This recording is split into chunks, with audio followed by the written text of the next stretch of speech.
Understanding social anxiety. Have you ever received a party invitation and felt a wave of dread instead of excitement? Or maybe you've sat in a meeting, a perfect idea in your head, but your heart starts pounding so fast at the thought of speaking up that you just let the moment pass. If that sounds familiar, you're in the right place.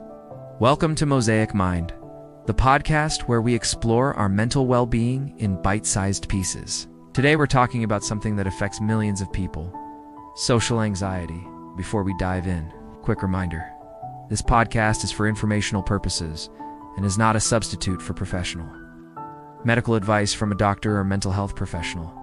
So what exactly is social anxiety? It's more than just being shy.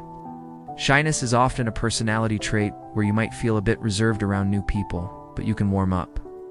Social anxiety, on the other hand, is an intense, persistent fear of being watched and judged by others. This fear can feel so overwhelming that it affects your work, your school life, and your relationships. Think of it like this. You're at a work lunch. Instead of enjoying your food, your mind is racing. Are they noticing how I'm eating? Did that thing I said sound stupid? Everyone here is so much more confident than me. Your heart might be hammering, your palms get sweaty, and you just want to disappear. That's social anxiety turning a normal situation into a terrifying ordeal by putting a giant spotlight on you, or at least that's what it feels like. The good news is, while it can feel all-consuming, this anxiety doesn't have to control your life. There are practical ways to manage it. Let's talk about 2 simple strategies.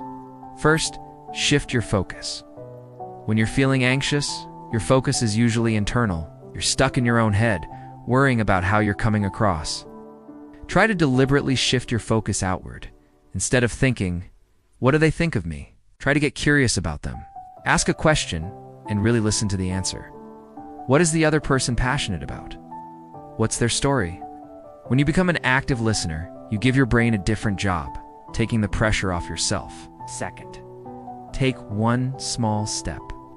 The idea of jumping into a huge social event can be paralyzing. So don't start smaller. Challenge yourself to take one tiny, manageable step. This week, it could be as simple as making eye contact and smiling at the barista, or asking a cashier how their day is going. Next week, maybe you can aim to make one positive comment in a group chat. These are small victories, and they build momentum and confidence over time. Celebrate each one.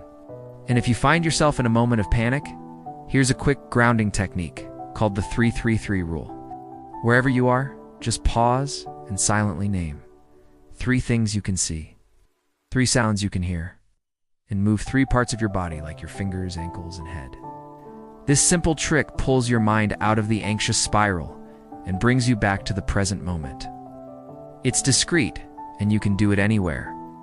So, to recap, social anxiety is an intense fear of judgment, not just shyness.